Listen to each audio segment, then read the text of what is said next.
Hello, driven dietitian. I am so happy that we are chatting today. I want to talk to you about something that I hear lots of questions about versus cash versus insurance. And so many dietitians ask me like how can I make this possible? Because they think it's complicated. They think accepting insurance is so much harder than doing a cash-based style of business.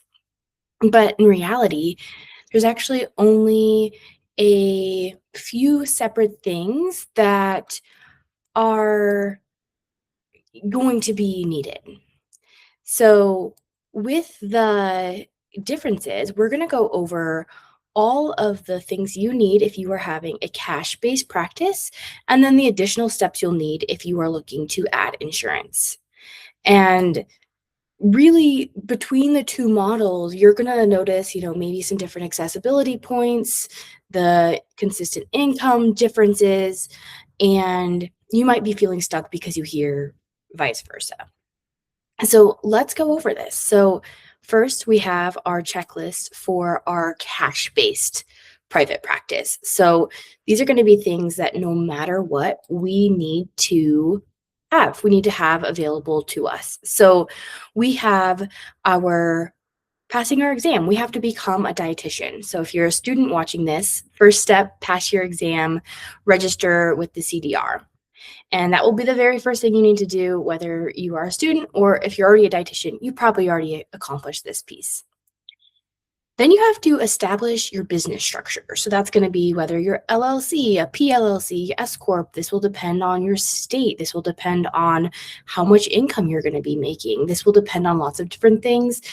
So that's something you can chat with an accountant, check with the insurance companies if you decide to go that route, what you need. And then the other thing you will need is to obtain a tax ID. Some dietitians will opt to use their Social Security, but your tax ID is something that you may want to have be separate from your social. It just keeps your social more private, and your tax ID, if you end up hiring other people to either file claims for you or someone else who can see that, it is a little bit more public. And then we have applying for a national provider identification. So this is, I have another video, I'll link it here, but this is needed in no matter which frame you're in, you're going to need a national provider number, especially if you're wanting to utilize other tools like FullScript, or you want to get even a discount at Verizon. You need an MPI for lots of things business related, if you're cash or if you decide to take insurance. Another thing is liability insurance. No matter if you are insurance-based or cash-based, this is something you should have. With insurance, it is required, but whether you're cash or insurance, this is something that protects you as a dietitian and should be acquired. And then the last thing that is needed for both is to choose your charting system. You're going to need a secure charting system, whether you are cash-based or insurance-based. And so this is something like Simple Practice or Practice Better or Healthy. Those are examples of your electronic charting system. So those are HIPAA compliant. You need to have that. You need to have a way to keep everything together and organized. And so that's going to be your baseline. Whether you take insurance or not, these are the things you need. Obviously, we have our cash-based and our insurance-based. We'll have to market. We'll have to get clients coming in. This is more the business structure side of checklist, but these are the things that you need for a cash-based or insurance. Then we have some things that, we can choose additionally to follow through, fill out, accomplish in order to add insurance. And so if you're looking to make more accessible care, know exactly how much you're going to be making, have relationships with other insurance-based providers to easily send you referrals, and you want to be able to kind of stay competitive with, especially the way the world is going with insurance and dietitians, insurance might be something you want to consider. So if that is something that you want to kind of hear more about, the extra steps, let's get to it. So we have our additional checklist that is needed, and this is going to be, you need to register for a CAQH account. And so I have another training on this. I will link it here. I'm not going to go too in depth here, but you'll need that for insurance. This is basically a hub where insurances will get your information for your state licensures, your MPI, your address, all the things will be kept here. And so it's like a hub. So I will link that other training here.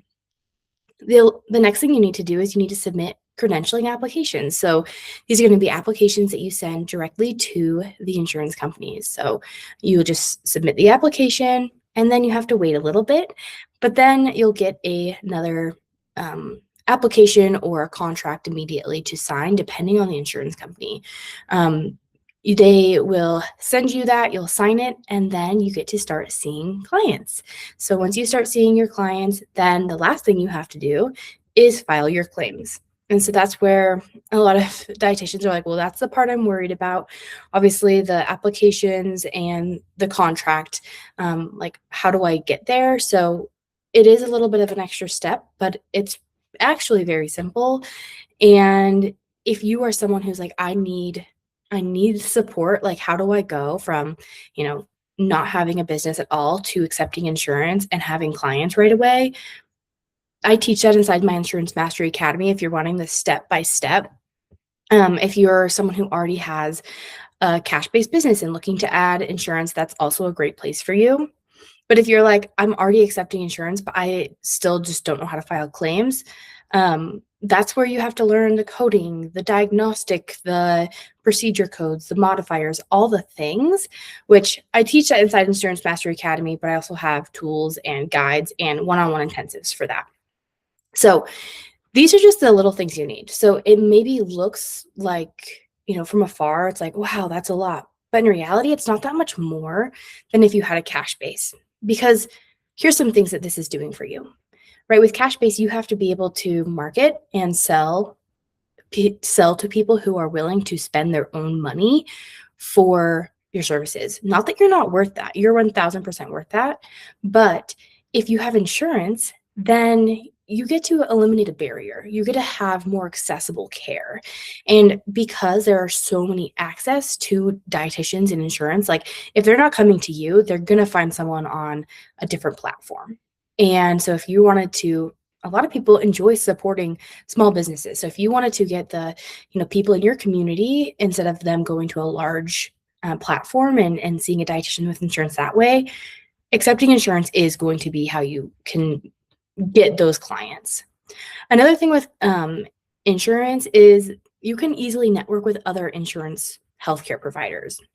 I will share another training I have on what I wish I knew before I started the networking process that would have gotten me a few more clients at the very beginning, but things I learned from so you don't have to go through it too. So this is not like a whole new thing, right? With accepting insurance versus cash, there's just a few extra steps, and yeah, you can learn them. You also studied and passed the RD exam, so you can easily do this. I promise it is not as hard as that. Okay. So why do we choose this, right? And it is preference, right? Some people are really like against insurance and they already have clients that are cash based and they're making enough. Great. That is awesome. And I cheer you on. I also know insurance can be an easier entry point for so many dietitians, especially as you're starting out. So that is something that if you're wanting an easy entry point, you're wanting to get referrals from insurance companies, from doctors, from friends of friends who have insurance, because most humans have insurance and most conditions are covered: eating disorder, obesity, preventative. So even if it's preventative, like a sports dietitian, you can see clients in most insurance companies cover that at either, at a low cost for a low copay or at 100%. Most of my clients pay $0 out of pocket. And so they stay with me for a year or more because they see so much value in our time together. So if you're still feeling stuck still, you don't have to figure this out alone. Feel free to send me a DM on Instagram, send me an email, contact me in any way you want. And if you are kind of just wanting to chat through it, have a few more questions, I'm always open to chat and let you pick my brain a little bit, as well as if you're like, I'm ready, I want support, no matter where you are at in the process, whether you haven't started yet or you already are in the insurance process or in the cash-based process looking to add insurance, wherever you are, you can fill out my one-on-one private practice mentorship form, and I will guide you to the best support for you, depending on where you're at and what you're looking for. So I will drop that in the caption below so you can find it there.